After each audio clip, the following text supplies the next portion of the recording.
Hi guys, it's Archivist here, and today I wanted to talk about whether or not Microsoft are being greedy or if they're just desperate. Now, for the longest time, I thought it was the former. I thought that Microsoft were being greedy. They were just attaching the Kinect, which seemed like a peripheral, a gimmicky peripheral for all intents and purposes, and they were using that to justify the Xbox One being more expensive than its rival, the PS4. But then I looked into it and I began to realise perhaps there are some reasons behind why this is.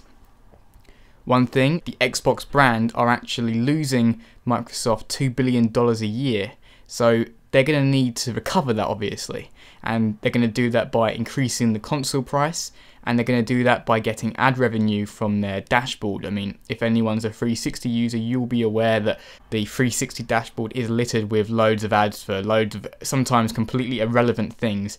I don't personally mind, I just go straight to initializing my game and don't give it a second thought, but others do tend to get annoyed by that. I'm not one of them. Another thing is that development costs have inevitably risen. I mean, it was becoming somewhat of an issue this generation. I mean, games were being made more expensive than they used to be because it was more of a risk for developers to go into making new games. If they don't sell enough units, it can destroy your company. I mean, if you look at Midway, Atari, THQ, they've gone under now. They haven't survived it.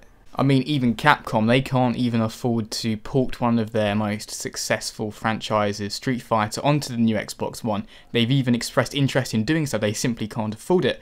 And Xbox, being a leading brand in the gaming world, they have to be very careful with what they're doing. They need to make sure they make the profit, so they can continue to bring us some more games. I mean, that's the most important thing. So, although there is that need to initially react very badly to the Xbox One in terms of it seeming like a massive cash cow, they're simply doing what they have to.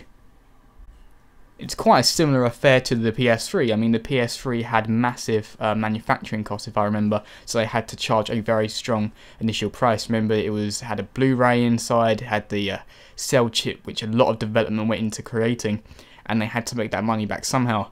Eventually they realised they just couldn't get away with charging so much for it, so they brought out the slim model, which is when I believe the PS3 really began to kick off. And who's not to say that Microsoft will make some major changes down the line with regards to what they're doing. Perhaps they'll stop using ads revenue when they've made enough.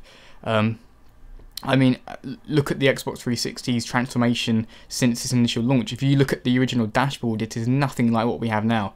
To be honest, I thought their best dashboard was the first update when they brought in the avatars. Now it seems a bit too two-dimensional, but I suppose they want it to go in line with the Metro system, so it's a consistency.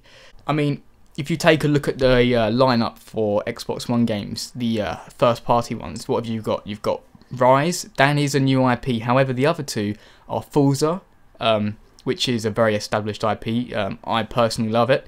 And then you've got Dead Rising, which also looks awesome and it has a great history behind it. So these aren't really risks. They know that at least 2 out of their 3 major launch titles will have at least somewhat of a following. Rise is a bit more of a gamble, but I am glad that Crytek decided to go along and make it, because actually it had its criticism, but I think it's definitely going to have a place. This same logic could be even applied to the DRM system they wanted to implement. I mean, we do know that used games do indeed take a lot of money out of the pockets of the developers because they're not seeing any of the revenue made from second-hand games. So, say if you went into a shop and you would have otherwise bought a fresh copy of Call of Duty, but you say, wait a second, there's a cheaper second-hand one, I'll go with that. They don't see any of that, so you can understand why they'd want to do it. Obviously, it hurts us as consumers, and especially the fact that DRM does essentially take away the ownership of it, because once you have to link it to their servers, it's not really your product anymore, it's yours for as long as they decide to keep the servers going, so they could in the future decide to take them down. I mean, a game, it's quite sobering actually, a game I mildly enjoyed called Mag, which had about 256 players online. I've heard the servers are being taken down. That's quite a tragedy because that had a unique element to it, and it's not a super old game, so, you know, if you really like a niche title that isn't particularly popular, perhaps they'll just take the servers down, and even if it's a single player experience, you're no longer playing it anymore.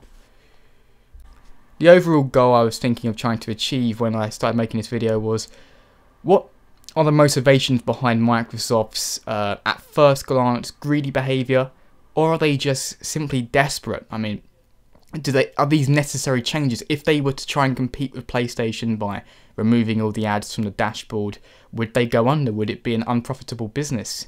So without these changes, would Xbox disappear? And no one wants to see that. I mean, imagine if they were gone. PlayStation would dominate the market, they'd corner the market, they would definitely raise the price of the PS4 because they know people have very few options. Obviously there is the Wii U, however I believe the Wii U has a very different market to the PlayStation and Xbox crowd. I think one question that might be interesting to pose to the gaming world is whether or not people would actually be willing to pay more for games, more than the standard retail price, if they would be guaranteed some kind of quality increase, like properly guaranteed, not just we'll try to do our best. Would you do that if they say you have to charge an additional $10 or additional £10 or €10? Would you be fine with that if you knew the game would be of better quality, if more development time, more budget was spent on the production values? Would you be okay with that, or do you like it as it is? Do you want them to keep a consistent but maybe not exceptional quality and you continue to pay the standard retail price for games? And with that, I will now end the video. As always people, thanks very much for watching and see you next time.